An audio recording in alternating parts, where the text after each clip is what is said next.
తెలుగు ఇండస్ట్రీలో అవకాశాల కోసం ప్రయత్నించడం, కొద్ది పేరు రాగానే బాలీవుడ్కు వెళ్ళిపోయి తెలుగు చిత్రసీమను అవమానపరచడం చాలామంది హీరోయిన్లకు అలవాటైన పనే ఇది. ఈ లిస్టులో రాధిక ఆప్టే పేరు కూడా ఉంది. తెలుగులో రక్త చరిత్ర, లెజెండ్, లయన్ సినిమాలు చేసిన ఈ భామ ఆ తర్వాత హిందీ సినిమాల్లో బిజీ అయిపోయింది. అక్కడకు వెళ్ళిన తర్వాత సౌత్లో హీరోయిన్లను చాలా చిన్న చూపు చూస్తారు. నాకు అసలు గౌరవం లభించలేదు అని డైలాగ్స్ వేసింది. ఆమె చేసిన 3 సౌత్ సినిమాల్లో 2 బాలయ్యవే కావడం విశేషం. అది జరిగిపోయిన కథ. ఇక లేటెస్ట్గా కబాలీలో నటించిన ఈ భామ మరోసారి కాంట్రవర్సీ స్టేట్మెంట్స్ ఇచ్చింది. కబాలీ షూటింగ్లో నన్ను హీరోతో సమానంగా చూశారు. గతంలో చేసిన కొన్ని సౌత్ సినిమాల్లో చాలా బ్యాడ్ ఎక్స్పీరియన్స్ ఇచ్చారు.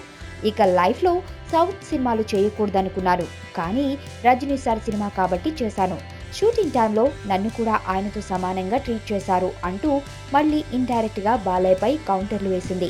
అవకాశాలు ఇచ్చినప్పుడు డబ్బులు తీసుకుని చేయడం, ఆ తర్వాత వేస్ట్ అంటూ మాట్లాడటం టాలీవుడ్ పై వీళ్ళ ఒపీనియన్ ఏంటో మరి.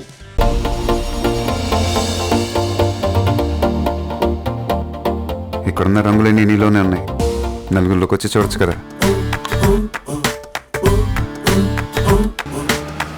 అబ్బాయిలకు కావాల్సింది ఒక హగ్, ఒక ముద్దు, అంతే. దానికోసం ఏవైనా చేసేస్తారు. చాలా చూసేసినట్టుంది. దూరం నుంచి చూడడం కంటే దగ్గర నుంచి చూడడం ఇంకా బాగుంటుందని వచ్చేసా. బాగున్నావు.